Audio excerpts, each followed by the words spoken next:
اللہ کی طلب اور نفس دونوں یکجا نہیں ہو سکتے۔ محبت ازلی و ابدی ہے، کرامت استقامت میں ہے۔ جہنم کے خوف اور جنت کی طلب سے بے نیاز ہو کر عبادت کرنے سے انسان مقام محمود پر پہنچ سکتا ہے۔ اگر دنیا سے فارغ ہو تو دنیا کی اچھائی برائی کی تمہیں پرواہ نہیں ہو سکتی۔ کسی کے برا کہنے سے رزق میں کمی نہیں ہوتی۔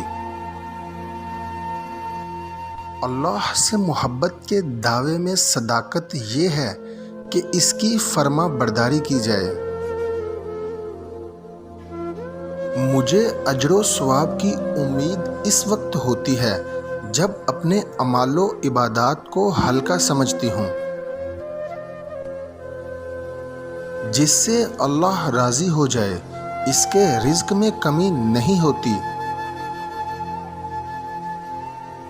تم بہترین صوفی ہوتے اگر تم میں دنیا کی محبت نہ ہوتی۔ دنیا ایسے دوست کی مانند ہے جو بظاہر دوست اور اندر سے دشمن ہو۔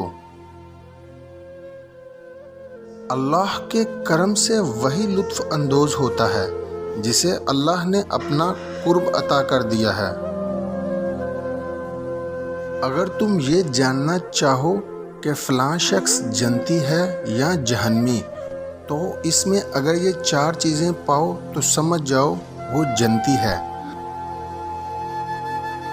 اول، مسکراتا چہرہ، دوم، نرم زبان، سوم، رحم کرنے والا دل، چہارم، عطا کرنے والا ہاتھ۔